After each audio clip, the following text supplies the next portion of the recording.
What's up, everybody? Welcome back to another episode of the Pit Life Barbecue Podcast. It's Monday night, 8 o'clock Eastern, 7 o'clock Central, so you know what that means. Time to talk some Q.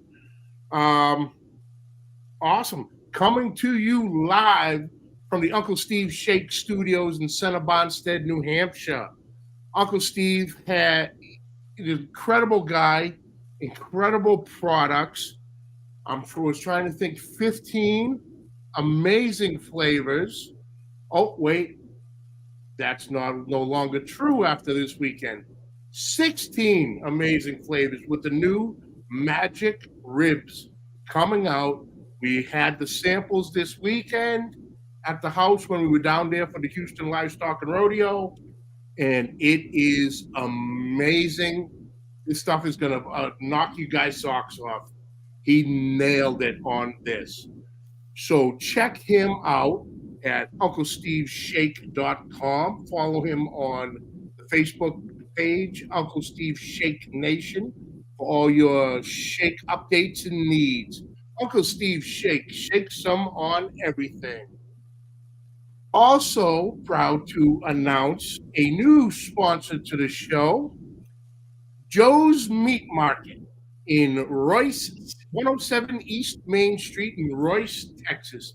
Gabriel and his crew are absolutely amazing. Gabriel has opened a one-stop shop for all your barbecue needs, from the freshest meats to the freshest produce, all the groceries, rubs, seasonings, sauces, everything you need, Gabriel has for you in that one stop. And also, are you hungry when you go in there?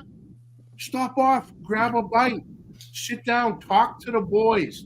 All the Texas Barbecue Chapter boys are usually always hanging out there, having some wonderful food by the pictures and everything. And it was wonderful. I had the opportunity to meet Gabriel this weekend. He came out for the night, and we had some fun.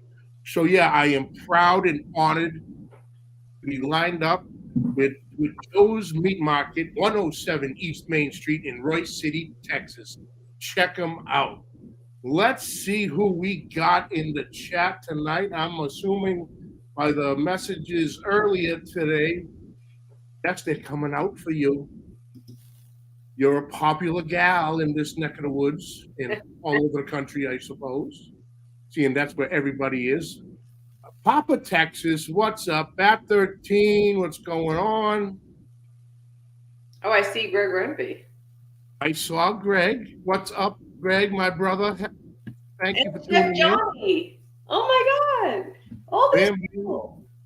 Tom's Food Factory, Judge Webb, Daddy Dutch. Yeah, of course I'm going to be late. That's every time you say don't be late, I have to be late. Chris Rosinski, what's happening? Simon, what's going on? Wes Phillips from the Pitmaster. Yes. Al Lunacy, Mad Max. Let's see. Don Judge. They're all woo. Big Rome, what's happening? Gabriel, what's up, brother? Johnny finally got a good guess. Thank you, Greg. I appreciate that, brother. Chef Johnny, what's up? Chef Johnny, I was expecting you to come in here because you have a little connection with Miss Jess Pryles. We go way back. Way back. Chef didn't tell me this. It was also a little tough watching that show for any obvious reasons that I cannot confirm nor deny any outcomes. Randy, what's happening? Guggen, what's going on? Tim Rogers, what's up? How's everything in Vermont? Jeff Tobin. Aaron Leslie, what's up, bitches? I had a time with Aaron, man. We had great conversations, having a little of that brown water, and trying to come up with a couple of things, a little bit of some sort of collaboration type thing. Jeff Mullen, what's up?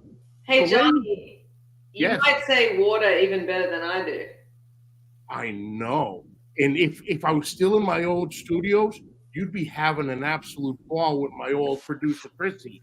She's also from Australia. Hey. So the Aussie girls would get together, team up on me, and yeah. But ladies and gentlemen, without any further ado, please welcome from Hardcore Carnivore, Miss Jess Pryles. Hey. How's it going? It's going great. It's a beautiful Monday in Texas. Can't go wrong there. Can't, not at all. I'm still in Texas mode. You should be. Everyone's got a little piece of Texas that they're happy to go to. It's their happy place, you know? And it's Texas Independence Day this weekend, so everyone's got to smoke something in celebration. I'm in on that for sure. So let's just start out for anybody who might really not know your whole story. You know, you were born in Australia. You know, how did you get to cooking? You know, growing up in Australia, then how did you get to Texas? It's actually a pretty cool story, I reckon. And I reckon what we all probably have in common here is that we like eating food as much, if not more, than cooking it. You know, like that's why you get into it in the first place, right? Mm-hmm. And so I always loved eating meat, like really look forward to the night that my mum would do lamb roasts and stuff when I was growing up in Melbourne, Australia. But I never really knew, I wasn't really connected with meat or meat buying. I didn't know what cuts to buy. I was very intimidated by it all, had no idea where anything came from on the animal, wasn't really sure how to cook it, and just felt like I would screw it up. So usually I just left steaks and stuff to eat out at restaurants, right?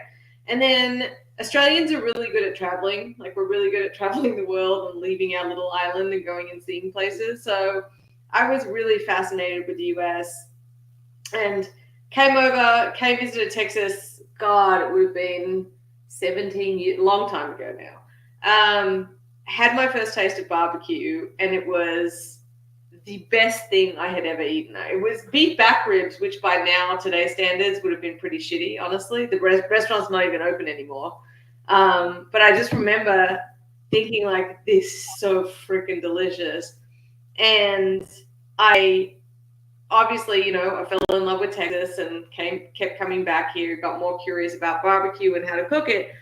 And as I was learning more about barbecue, especially when you're tackling something like a brisket, the first step is the raw product. And you have to start understanding, well, why does this brisket look so different from the brisket that I get in Australia? And there were all these questions that kept coming up more than answers.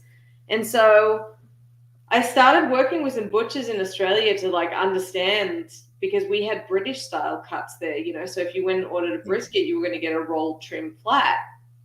And I was just really frustrated, but determined to get to the bottom of why this thing can have the same name and be so different. And that sort of research started unlocking so many things about barbecue and grilling and meat cookery and meat selection. And it sort of just went from there. And so over the years, I've sort of, worked with butchers and visited slaughterhouses and, bought myself an offset smoker and thought, we'll just give it a go, because I figure if I can cook on that, I can cook on about anything. And it culminated last year. I got that certificate, which is my meat science graduate certificate from Iowa State University. So I went full nerd.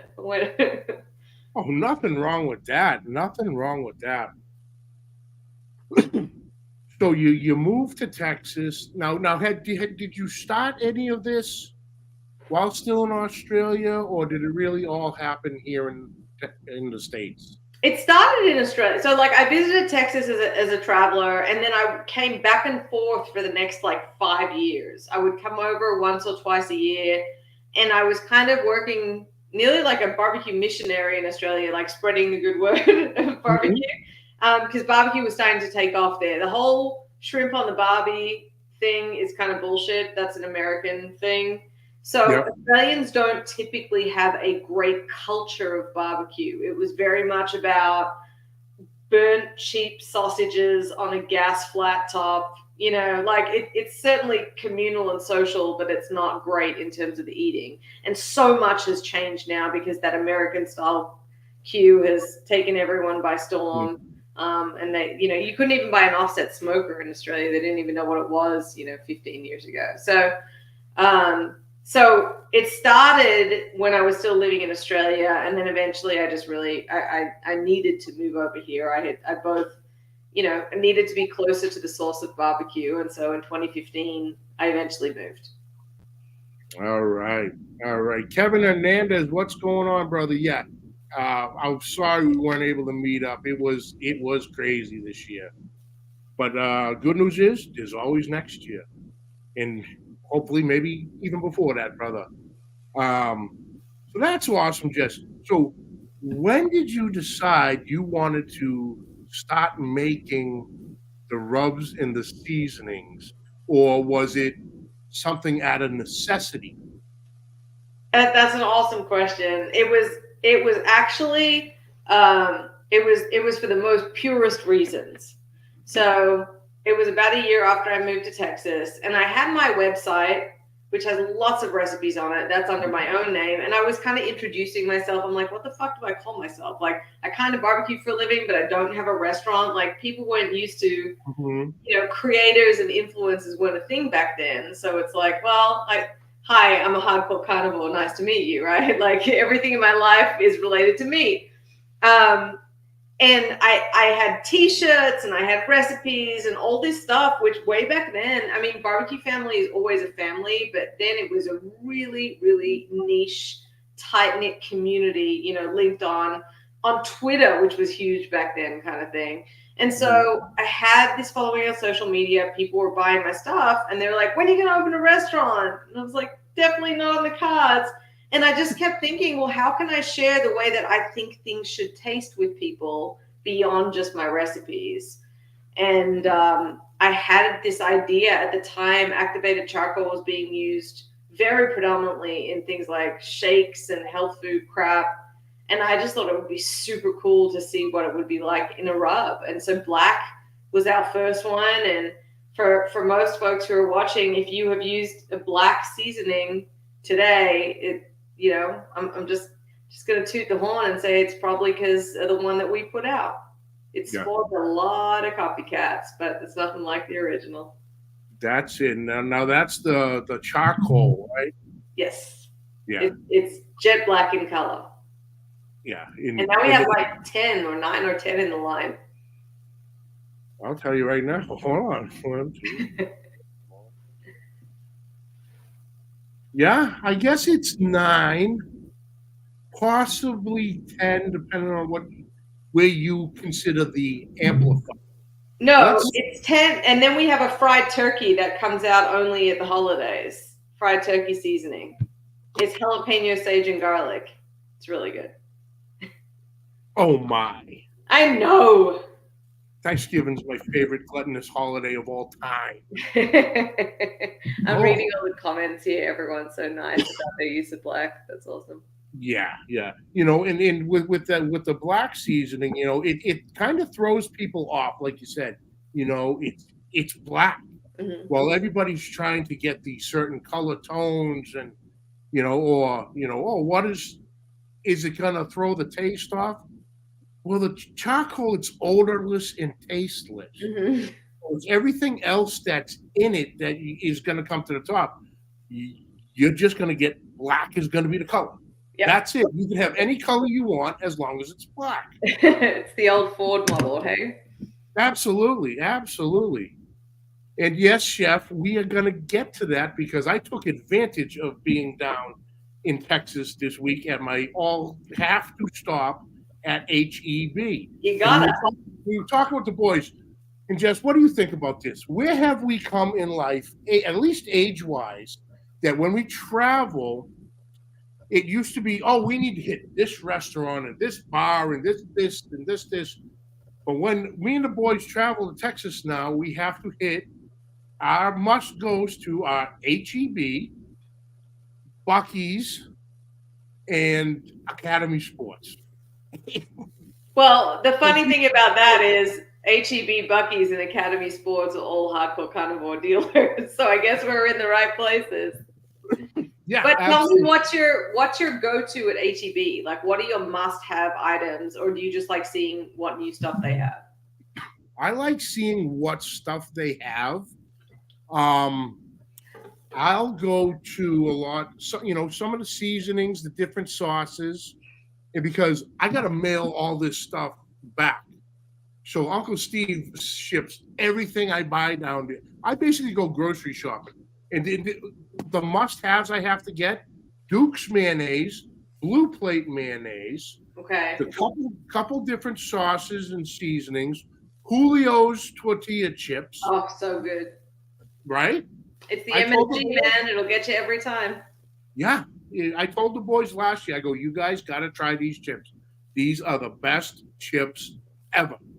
So yeah, I really nothing. When we came down 2 years ago to pick up, I had a custom pit built in Austin at Backline Fabrication with Ryan Newland, and I had obviously with the trip I had the whole family, so I was bringing down my Yeti coolers with me. So we went nuts and we hit brisket, ribs, chickens, flash freeze them in his freezers, put them into Yetis to make the 2,000-mile ride back to New Hampshire, and it was fantastic. But yeah, it's Beautiful. nothing really in particular. I just love the fact of the way the stores are down there. There is Oh yeah, so much. we're so spoiled.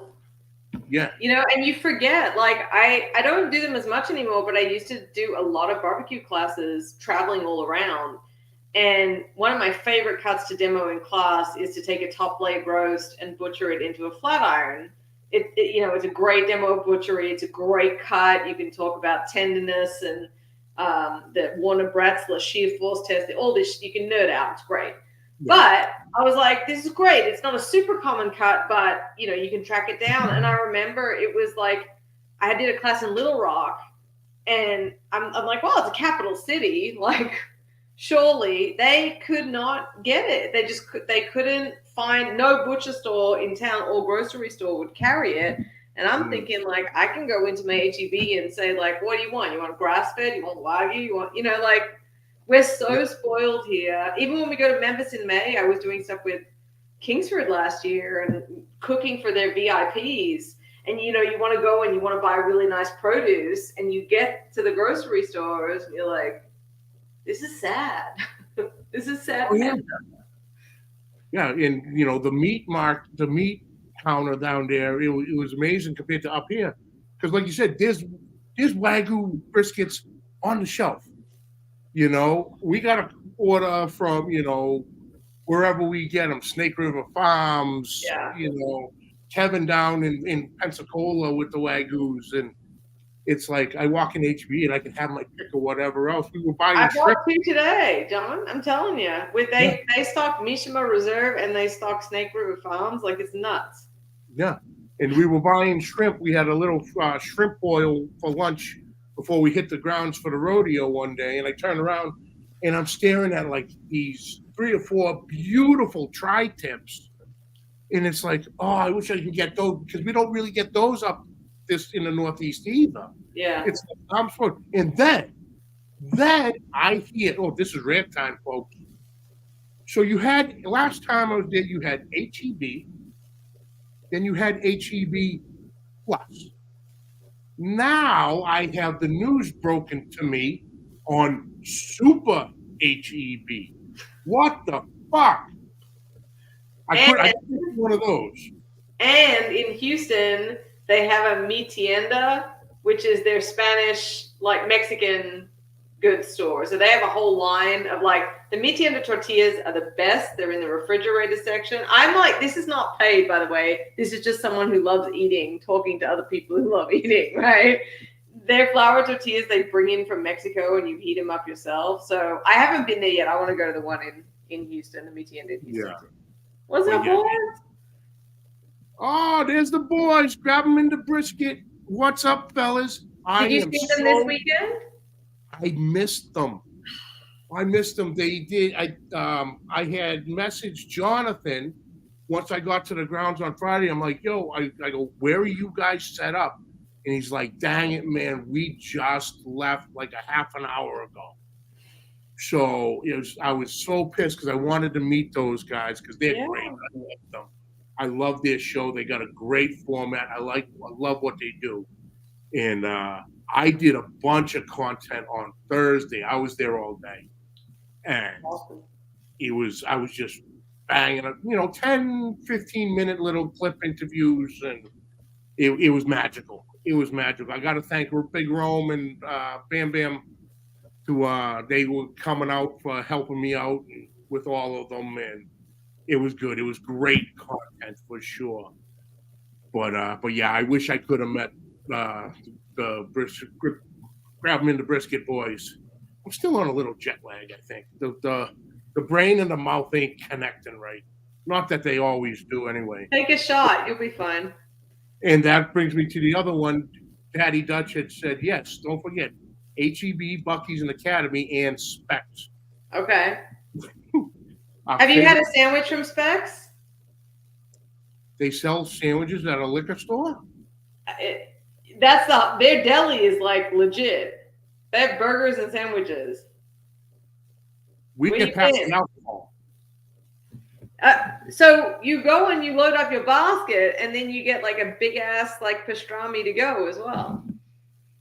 I had no idea on this wonderfulness. That's it. I'm Uncle Steve. Get my bed ready. I'm coming back. God damn! I didn't know the liquor store sells. This is why I love Texas. Who can go get a pastrami sandwich at a liquor store? True. God damn, man. Something for next time. You always have to save something for next time, right? That's it. And if any of y'all down there are holding out on this information from me, we're gonna have issues. Oh, maybe they said it depends on the location. Well, my location in Austin, the one in Sunset Valley, has a massive deli in it. And there's the boy saying it depends on the Specs location. Then Uncle Steve, not all of them have, but a few do. Are great. See, All right. you got to take him to the good one. So to come back, just back quick on your seasonings, you have the black, which was the original, the OG. Then red, camo, Tex-Mex, sweet, chili lime, the new Cajun, which I was unable to find while I was down there. So it's too new. Oh, I'm all about that. The Cajun seasonings. It should have been at Academy already, though. But Okay. yeah. Then there's the Texas jalapeno salt, which is limited, I noticed.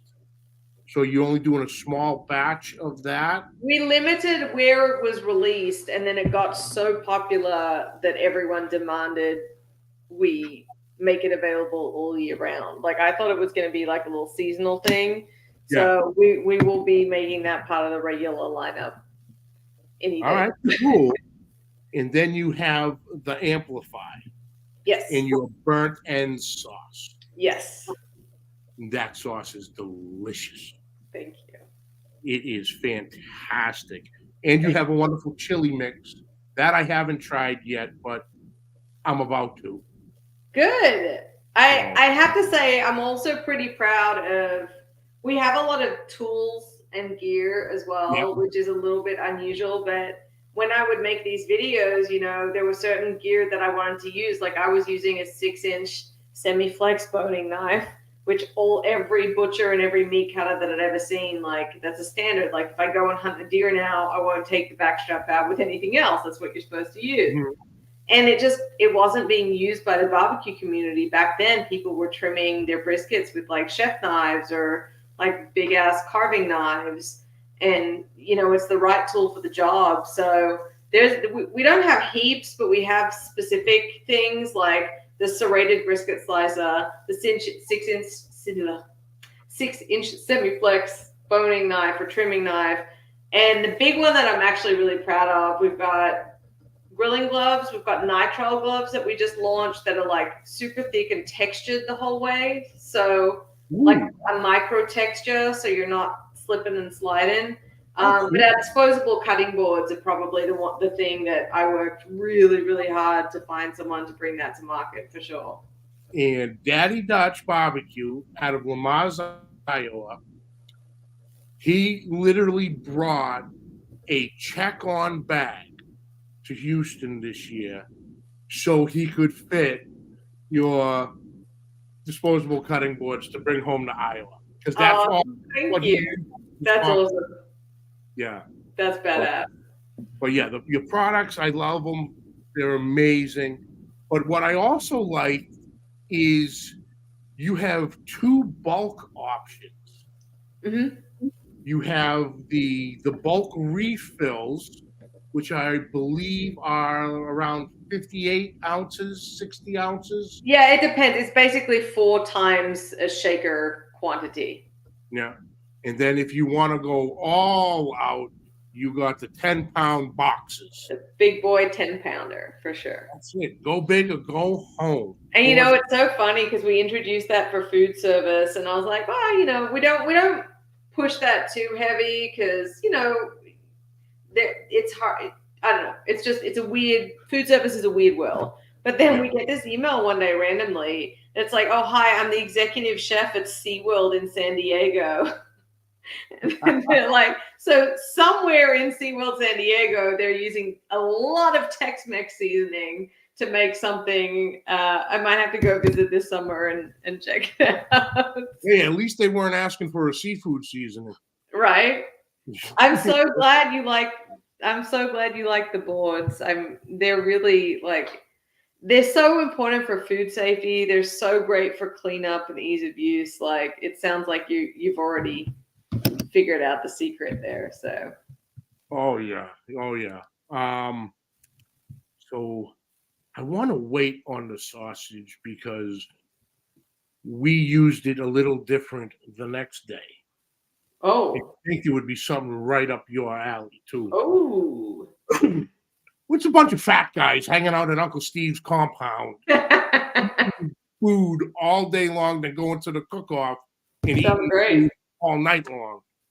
Let's jump in to, like you were saying, your certificate behind you. Sure. What is a meat scientist?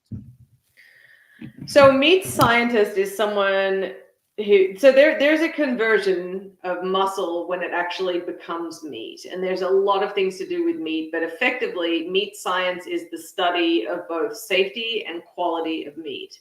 So everything from pre-slaughter, actual slaughter processes, immediate handling of the meat. There's a direct proportion of how fast a carcass needs to chill in order to have the best water holding capacity in the muscle, basically making it tender and juicy, related to the pH level at time of rigor mortis, which is where aging comes in. There's so many different factors that we can look at down to the very, very core of just those bonds that form and tense muscles and how we undo those to give us better quality meat.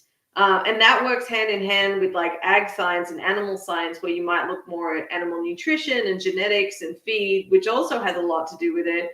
But meat science is very much about the actual study of meat and the safety of meat as well. So those are the scientists that are looking at things like cured meats and what ratios need to be in order to be safe, but also what a sausage batter and emulsion should look like, or what bologna should be to give a great result where it doesn't leak water and it's not going to get dry and all of that stuff. That's all meat science. Oh, beautiful. Now, here's the question everybody asks. The sell-by date.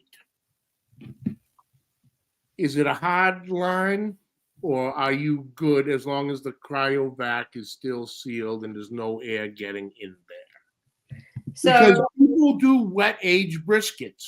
Yeah. So you're going to buy a brisket at a store and wet age it, 14, 21 days. You're going past that sell-by date. Right.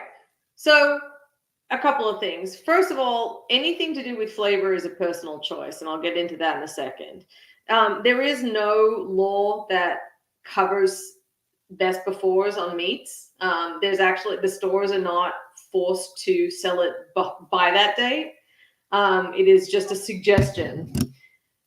They also can only do an educated guess on it. I mean, every animal is different, how the meat was treated, what sort of environment in. And we know it needs to be kept beneath 40 degrees to be safe, to not have anything, so if you're taking it and putting it from a fridge to a fridge and it's not getting into the danger zone, things like that.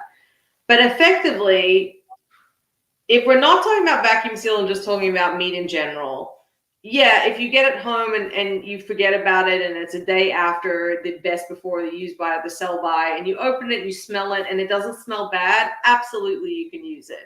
The smell is going to be the number one indicator for rancidity in meat rather than the color or the appearance, unless it has stuff crawling on it, and then you're in a different territory, right? But when you put something in vacuum, you're obviously wet aging it and you're keeping it in an anaerobic state.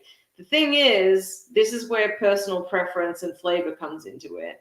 Dry aging affects flavor and tenderness. Wet aging only affects tenderness, but it starts to affect flavor in a bad way after you leave it for too long. So you'll start getting minerally, serumy tastes, and you can start denaturing the protein to where it actually becomes quite squishy and unpleasant.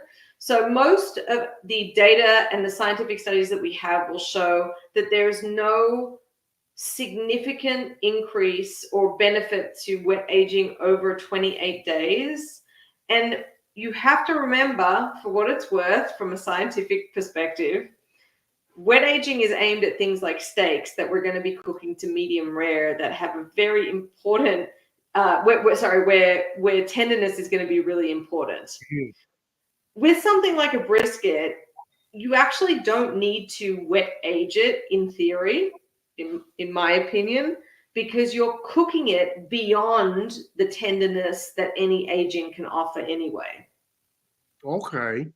So the whole point of aging is that you're allowing natural enzymes to break up the actin-myosin bonds that have held the animal in rigor. And so you're letting it start to relax. And you're also creating space between those fibers that water can distribute, giving you more juiciness. There's a lot of stuff at play. But if you're going to cook it to the point where you're even converting that collagen to gelatin, you're cooking it more and you're manually tenderizing it with heat more than aging could ever do. All right. Sorry, there you have it. One. No, it's not boring. I love that stuff. I love that stuff. All right. I'm going to jump back onto your webpage in a second and tell me about the cookbook. Because the cookbook is also Shock, called Hardcore Carnivore. And I wrote that one in, I think, 2017 I wrote it, but it came out in Australia first and then it came out in the US. And it's not just a barbecue or grilling book, it's a meat book. So there's a bunch of different techniques and methods in there. And it's hard because I've been doing this for over 15 years now. And that's so mean. Love you That's too. That's so mean, Johnny.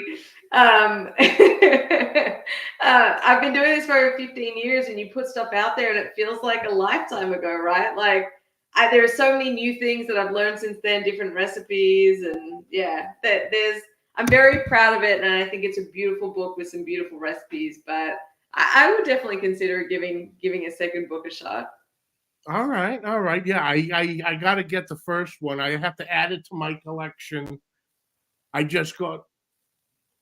nerd out on cookbooks. I have an entire collection of them, and I just love them. But don't you love my friends? They're fantastic. I wouldn't have them anyway. What a bunch you are. Oh, Lep, what's happening? JB, what's up, brother? It was great seeing you and Mary out at the cook-off. That was fantastic. But yes, but also you do technically have a second book, but it's more of a keep the shit straight book in your Pitmaster logbook. I didn't know where you were going there. You got me. That is brilliant. Thank you. Well, how'd you come out going, I'm gonna put this out to keep everybody's shit straight? So it's actually, I'm gonna toot my own horn again. It's actually even cooler than you think, right? So at face value, what it is a really beautiful journal where you can. It's got a recipe template in there that I worked really hard on, so you can write everything down: the weather, the temperature, the smoker, steps, like all of those micro details about your cook. So every time you adjust it, you write down notes, you give it a rating, and then you're supposed to ultimately evolve and end up with these perfect recipes in this beautiful journal that can then be passed on in the same way that grandma's recipe book was passed on. But the really cool part is that I ended up finding this stuff called stone paper, which is paper that's actually made from limestone. So it's tear-proof, sweat-proof, blood-proof, freeze-proof. So you can have it out there with you, and it like can handle being out in the barbecue area with you. Oh, you covered the gauntlet. Oh yeah, I don't fuck around. Damn straight, girl. Oh, now I'm even more excited. Jesus Christ, Dutch. I should, because it's just funny. It's classic comedy. You can't pay for this type of comedy. You can't. And here you are getting it for free. Incredible. Get it for free after I literally got it for free for Wednesday, Thursday, Friday, Saturday, 4 days straight. But it continues, and like I said earlier, I wouldn't have it any other way. These are my boys. I love every single one of them. I'd lay it down for each and every one of them. And I'm truly blessed for everybody in this chat. There's a bunch of good guys. So let's talk about one in particular friend of mine who likes to obviously bust my balls. Everything you do with the Texas Beef Council. Do you just work with them? Are you an advisor? No, I just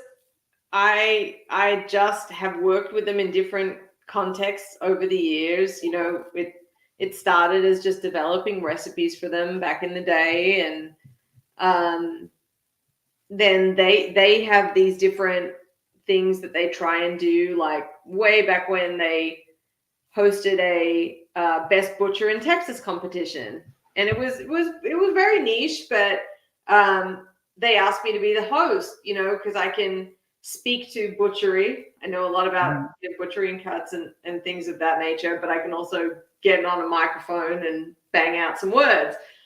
So I hosted that for them, and then they had an idea to do the BarbaQuest series, which started like I was only in episode 1 to begin with, and Kelsey is the host. And then for season 3 of BarbaQuest, it did so well for them, and they got it on Hulu, that they're like, all right, season 3, we want to take it back to the ranches and make it about that and go, they call it Beyond the Pit. And we need someone who knows what they're talking about. So we want you to co-host with Kelsey, because Kelsey is great, and she's discovering barbecue, but she doesn't come from that ag background. So they asked me to do, like, it was all just very organic. I've worked with them. They know what I do. They trust it. And then when they decided to launch the Ultimate Beef Loving Texan series, where they found an ultimate beef loving Texan, Yes, and they asked me to come and judge it. Oh, but this jumped around so much. I'm sorry, Jess, but we're going to hold Beef Loving Texan for just 1 second, because Randy had actually put a comment to bust my chops on everything. Tallow lube, don't knock it till you try it. I do know a little insight of a certain recipe you have for beef tallow body butter. Yeah. That's right. I can't comment on any other uses aside from moisturizing skin. So he's on his own. Nor would I have you. But the tallow can be used as a skin moisturizer. It's very similar in makeup to human sebum in our skin. So it can, and it should, and why not? I mean, if you fry your eggs in the morning and moisturize your face at night, rock and roll, right? There you go. Perfect. I just found that. I saw that comment. I'm like, oh, yes, the body butter. But You've done your homework. oh, yeah. Oh, yeah. I'm a mailman by trade. So I'm out and on the road by myself in my head, which is a very dangerous place to be. Can I tell you an awesome mailman story? Please do. So I was leaving gym, driving home, and I stopped in the truck behind this other truck that has this huge sticker all over the back of the truck, and it says Twisted Oak Barbecue and like an Instagram thing. And I was like, fuck it, I'll look it up. Like I'm at a stoplight. And I looked it up because they had this big sticker, and it's this guy who's following me. And I'm like, hey, I just saw your, like, hey, your sticker works. Have a really nice day. I was sitting behind you in traffic. And he goes, oh, I know where you I know where you are. I work at your local post office and I actually deliver your mail. And then the next week, one of his hats was in our mailbox. He just dropped off a hat for us. So Oh, it's like that's awesome. it's a really fun thing to, I don't know. I think it was a great example of like just taking the time out of your day to be nice to someone and say hi, and Yeah. who knows what can happen. Like I said, I've been on my route now that I'll be on this till the day I retire. But I talk to a lot of my customers, and there was one customer that we always talk, and he's like, you know something? Obviously, I know you, and I know you, but when I first met you, your voice, I knew your voice from somewhere. And he goes, I just can't place. I'm like, I don't know. You know, my route is in a very affluent section of town. Okay. You can't see the backyards, so you don't know the goody tools they have sitting back there. And he was coming out of his driveway, and there was a pile of wood. I'm like, what's the wood for? He goes, oh, for my smoker. I'm like, well, I go, really? You don't say. He goes, yeah. He goes, do you barbecue? I go, yes, I do, as a matter of fact. And he goes, so you barbecue? You're Johnny Max. I've been listening to your show for years now. He goes, holy shit. I know you've said you were a mailman on the show, and it just never clicked. Oh yeah, a couple years. But it was funny. That's so good. But now I'm constantly going, hey, what's new? Well, you got any recipes? I fucked something up on this. What did I do wrong? I'm like, I don't know. I wasn't with you. Invite me over. I'll have a cool beer. We'll get a little brown water and we'll have some fun. It's awesome. But back to On Track, the Beef Loving Texan show. Sure. It was a 3-part series, which was wonderfully done. As the judges, it was you, it was Miguel from Valentina's, who, my opinion, the best breakfast taco on the planet, the real deal Holyfield. Incredible. And then for the life of me, I can't remember the third gentleman who was Ali Khan. Yes, Ali Khan. Mm-hmm. And you had the Hungry Houstonian. Yes. Versus our very own near to dear Chef Johnny's Texas style barbecue and cuisine. Yes. How was that whole process? It was unbelievable, and honestly, I felt sick for them because there was so much on the line, and like sick with excitement, and they're like cool as cucumbers, and Johnny's like, I got this. And I've known him because Johnny has taken one of my classes before, and we've kept in touch. Okay. And I think what he does with the schools and his teaching is amazing. And he's, got this great YouTube channel. And I watched them, and the amount of cooking that they had to do with the time limits, like they were set really aggressive challenges. And I think, to be able to go and put yourself under that kind of pressure and perform like Johnny did. Like y'all don't even know. Like you got to see the edited version. I got to see him pull off like some of the most amazing dishes in very limited time and execute them really well. You know, it was really impressive. You know, because he was telling me the whole everything going on through the whole process, and there was one of with the steak that you and Miguel absolutely loved it. The other judge was like, it was a bit chewy. He goes, man, Jess and Miguel. He goes, I thought Jess was going to jump over the table at him. He goes, I get really passionate defending those sort of things, like for real, you know. But I think Ali's been on like Food Network, and so I think he was just trying to be nice to everybody, or maybe introduce a sense of, ooh, what's going to happen? And I'm like, immediately no. Thanks, Johnny. All right, I'll do it. So Chef Johnny met up with us at the rodeo, him and Miss Libby, on Friday night. I'm standing with my back behind him, so they came up behind me. He may or may not have grabbed my rear end, spun me around and said, hey boy, look at this, and threw it out there. I shined it up so you can see it. So I was just, what I'm really seeing is that you went all the way to Houston to take a photo of another man's crotch, but yeah. Well, luckily for me, that was Daddy Dutch who actually took that photo.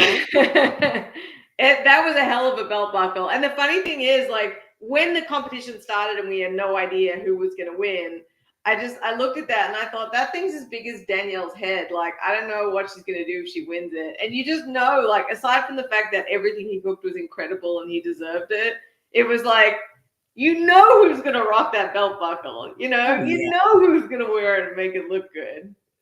The check's in the mail, Jess. Oh, that's funny. But yeah, it was a great show.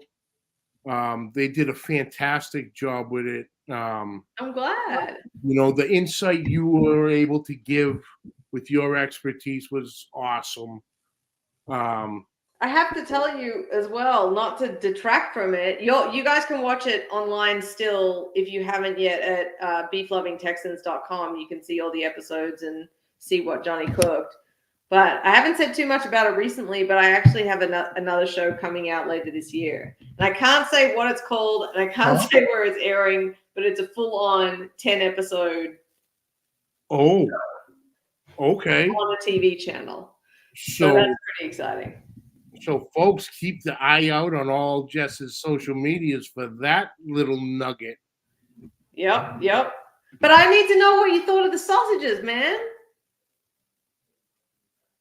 I'm getting there. Oh, I'm sorry. I'm excited. Calm down. I want to know which flavor was your favorite. Let's get to it. So I knew we were talking and we had scheduled for today. And then I'm like, oh, that's perfect because I'm leaving for Houston on Wednesday. I'll be back Sunday, and we got Jess on Monday. So, of course, we're on the way back, on the way from the airport to the house. We get to the house, settled in, first trip. All right, trip number 1 to HEB. We need stuff to eat today.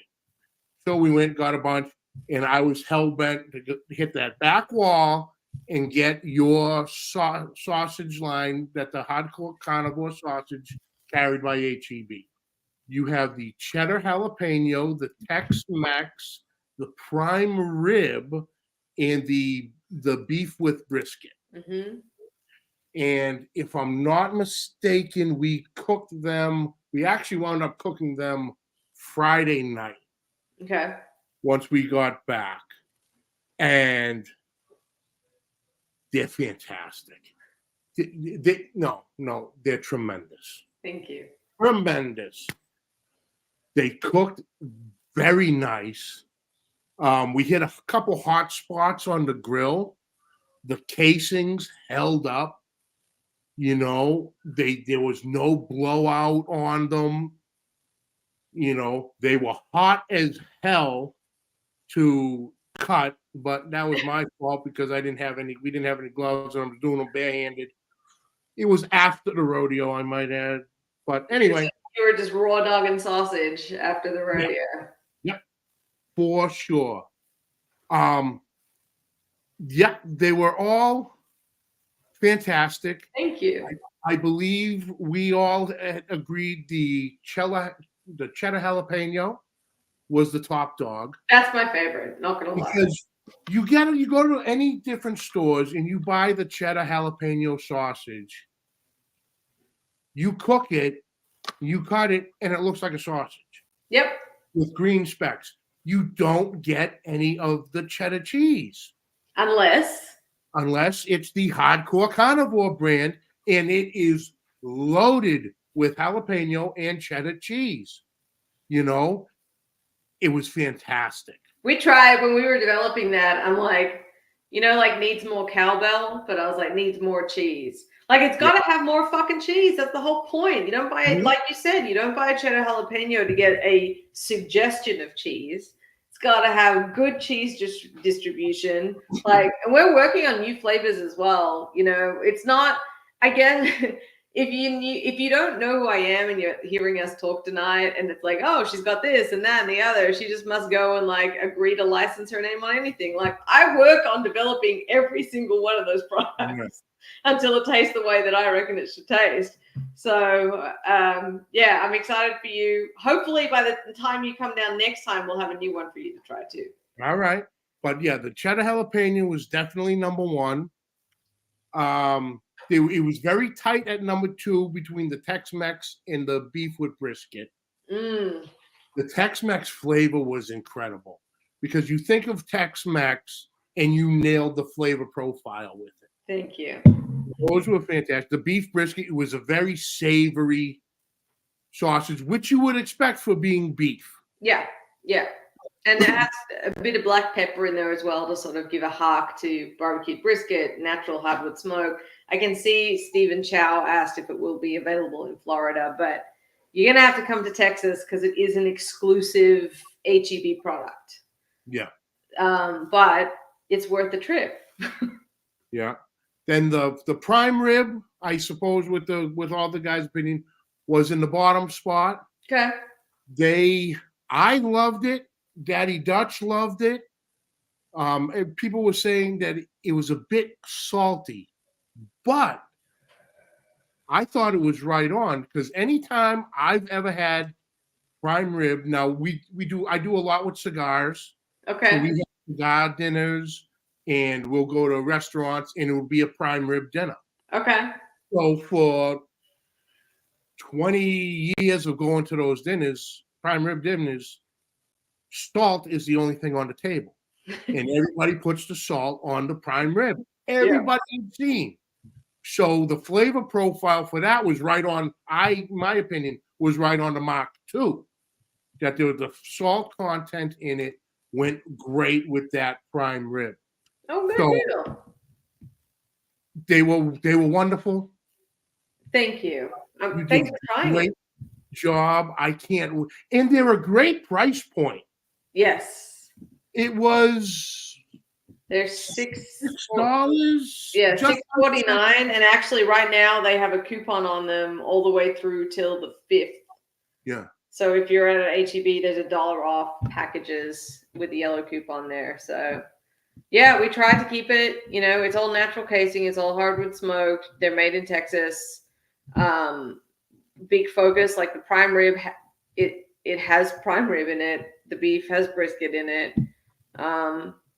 I don't really think there's a point in bringing things out unless you can really make an impact and a statement and a footprint by what you put your name to. So thank you so much for trying them. Look, the whole thing is you're not, I don't expect everyone to love every flavor, but hopefully you can find at least one that you like within there. And it sounds like you guys did that. So I'm wondering if we took any pictures. I know I took the pictures originally because I needed to separate them on the grill. So in my mind, I had to put them in In which the same order. I do that all the time. And section of the grill they were on. I But was not in Brooklyn in 2006. I mean, if I was, it was literally for the day, but I don't even think that was the case. and so we enjoyed them on Friday night. Good. And so the whole time we're always discussing, okay, what are we gonna do? We're gonna go to HEB at some point tomorrow again. And Daddy, we were talking about breakfast. Uncle Steve had made this candy bacon. Oh my God, with his sweet dessert shake. If you have never tried it, find it. You're gonna die for it. It goes on everything. You know, take you back. Back in the day, the cinnamon toast sprinkle you put on toast. Uh-huh. Put that on crack. Oh, he has taken it to another level. All right. It is wild. But so we came up. I don't know if it was me or him. We were talking about breakfast. So we decided on breakfast pizzas. So I went to HEB, bought a couple of the pre-made crusts, some queso blanco, and a couple other things. Dutch had made his world famous jalapeno popper sandwiches All right. Thursday night, so he still had the filling left over. So we made breakfast pizzas with the queso blanco, Oh, that's wild. your sausages. Oh, instead of pepperoni? We diced the sausages up Nice. to like pepperoni slices and small little chunks, Nice. and topped it, globbed the top with the jalapeno popper cream cheese, the mixture. Did you take photos? Come on now. I'm fat. Let's go. Of course I did. That's awesome. I need to see what it looked like. At least I got a couple. For sleeper barbecue, you can buy all of our products everywhere except the sausage. The sausage is only available in Texas at HEB. All right. Let's see if we can get a good. I'm excited to. That looks amazing. This keep it straight, dummy. This one is the one with your sausage. Okay. And this one was, I can't remember if the sausage was in there also, but we also used the leftover tri-tip. But the queso is like, that's the move, you know? Like, that's the move right there. Yeah. So I like what you did there. Well, fantastic. Feel free to use it. I'd like to see your spin on it. Well, seeing you were the basis of one of the pieces. So it's all out, but God, I'd love to see what you could do. I'm honestly going to try and experiment with using the smoked sausage as an actual regular pizza topping. If you cut it thin enough, try to have it perform like pepperoni. Oh, yes. Might be a Texan after all. Oh, God. Means now, Dutch. Grabbing the biscuit, boys. I'm going to start a side hustle shipping hardcore sausages out of state. You should, man. You'll say, I'll get a call from HQ at HEB. They'll be like, one of the Houston stores is selling a lot of sausages, way more than everyone else. I can't imagine why. Oh, brother Rick's Barbecue and Specialties. What's up, brother? But yeah, the sausage on those breakfast pizzas, oh, it was out of this world. Out of this world. I'm gonna have to try that now. Thank you for sharing, and thank you for the photo inspiration. Oh, like I said, that's all we do. We're constantly thinking of what the next meal is, and especially during Houston when we're all down together at It's like we're just enjoying our times together, because we're from everywhere: New Hampshire, New Jersey, Iowa, California, Ohio, and God knows where else, and we all converge on Houston, Texas for 4 or 5 days. It's awesome. And it's just wonderful to get together with everybody. Like I said, I'll now say it again. We've said it 1,000 times. Thank you, Uncle Steve, for your hospitality, your generosity, having all us crazy son of a bitches staying at your house and coming in from the hotel and having your house party central before the cook-off and everything you do for us with the cook-off itself. So thank you, brother. We all love you. While we were at the cook-off, I believe you were still in Austin. This is going to get. You think I did my research before, Jess? This is about to get creepy. Oh God. Okay. How was Leroy and Lewis's on Saturday night?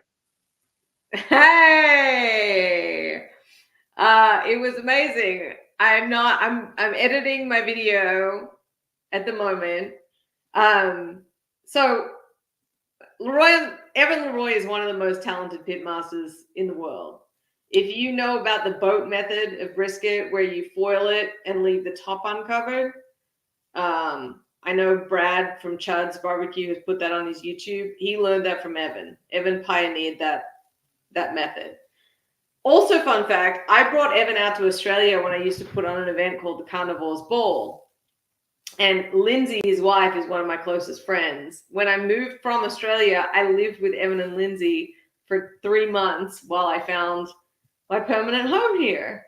So they're like family to me. And to see them finally open their brick and mortar, they had a friends and family opening this weekend, was badass. And he's doing amazing stuff. Like his signature meat is actually a whole top blade roast, like a flat iron that's cooked like a brisket. Ooh. Fucking sick. So they will officially open this Wednesday, and it's very elevated barbecue. They have a smoked burger. It's a little bit different, but it's really cool to be able to try something different. So I would definitely encourage y'all to do it. But I would love to know how you figured that one out. I will say this, and I had to put Mags equals stalker. No Dutch. I was with you the whole time. I have pictures, I have videos, and people to prove it that I was with you. And this is how I know. Thank you, Ryan Newland, for making Mags look good. My friend Ryan Newland, who owns Backline Fabrication and built my pit, because they were really was at that event, were they unveiling the new pit? Yeah, they I think they used the new pit, but they were more sort of focused on unveiling the restaurant. But I did see someone there in a Backline shirt. That was him. But he didn't say hi. No, he's shy. He talks a big game. He goes, because he texted me and goes, "Hey, you got Jess coming on Monday, right?" I'm like, "Yeah, she's right here." There was a bunch of people around I came to see, and that was her. She was there. Ryan built that pit for them. Awesome. So he was there for the unveiling and all to show that off. That's badass. And there's JB right there. Wonder who the new smoker trail is. That's right. But yeah, no, the restaurant's in Austin. It's in South Austin, and I think they have a full bar in there, which is important. And they're actually using our chili lime on a couple of their cocktails as the rim. Ooh, I like that idea. Mm-hmm. Oh, that's fantastic. But yeah, like I said, it was going to come out very creepy right there for a minute. But tell Ryan next time he has to say hello, please. He's very shy. I try to take him out of his shell once in a while, but it's tough to do from 2,000 miles away. He has bad reception, then hangs up on me. But anything? Oh, you put out a short clip today, if I'm not mistaken, of a was it like a pasta jambalaya? Oh, pastelaya, yeah, that was yesterday. I put up Oh, a barbacoa today. There's lots of shit. Go look at me on social media. Um, that looked very simple to make, and it looked fantastic. It's a cheater. Like, so I have a lot of friends from South Louisiana, and I will say this: a traditional pastelaya is really, really dark in color because you make a roux just like for a gumbo, which is usually really dark. But I didn't want it to be like that. I wanted it to be a little lighter, a little creamier. So I figured out a way to do it all in one bowl, all in one pot, and you cook the pasta in what ends up being the sauce, so it just gets really rich and thick and delicious. But if you are like us and you like eating great food and you might be the type of person to put queso on a breakfast pizza and you like creamy pastas with delicious things like smoked sausage, I definitely recommend the pastelaya recipe. Awesome. Thanks, Guys, Christy. Christy, just FYI, michelada is now chili lime. So if you go and look for it, okay. that's what you need to look for. I saw that. I'm like, was going to get there. I'm like, michelada. I'm like, I didn't see that one. Chili lime. It just got renamed and we reformulated it. Yeah. We do have pretty good accents. That's right. And boys, we still got to get the message going to figure out a day, a Monday night to get you boys on. I think we'll have a killer round table between all you guys and me. I think we'll have an absolute blast with that. So Jess, let's narrow this down. Anything? Are you working on anything coming out the season wise, sauce wise, of maybe a little hint? Obviously, you got the TV show coming up. The TV show is a pretty big one. So at the moment, I think it's due to come out in September. I've got some new seasonings that I'm working on. Like they're just starting to get into R&D because we just released Cajun less than a month ago. So that's our big new one. Working on those new sausage flavors. So always something on the go. And I'll be doing cooking at Live Fire in Austin, which is a Texas Food and Wine Alliance event in April. And also the You Grill Girl, which is also in Austin. They do it at Franklin Barbecue. And I'm sure I know I have to go to Australia twice in May for work to cook. So yeah, lots of stuff coming down the pipeline, but you know, I'm going to keep smashing away and posting a bunch of recipes and videos and content. So yeah, awesome. Follow me, say hi on social. All right. And it's all either Hardcore Carnivore or Jess Pryles on all social medias? Yes, exactly. All right, guys. Go check them out. Like I said, that pasta dish had me going, ooh. Thank you for having me on, Johnny. I really appreciate it. Great question. Thank you so much. Anytime you feel like talking with a guy with a funky accent, just shoot me a message and we'll get you on. We'll have a good old time. That's awesome. Thank you, everyone in the comments. You guys have been awesome. This is such a fun place to be. So cheers. I really appreciate it, guys. Oh, thank you, Jess. But that's it, folks. I'd like to thank you all for joining us. You know, catch the replay, Facebook, YouTube. The audio will be up shortly within the next half an hour on Spotify, iTunes, Apple, wherever you get the audio, it'll be there for you. I'm going to put out a poll on all the content I did on Thursday. Do you think I should just drop them all at once or do one a day and just build it up throughout the next week or so? Or one or two a day because they're, little short 10-minute deals. So let me know in the comments or email me, message me, call me, smoke signal me, whatever you all need to do. But thank you all for tuning in. Thank you, Uncle Steve. Thank you, Gabriel and Joe's Meat Market. I appreciate you. And until next week, keep the smoke rolling.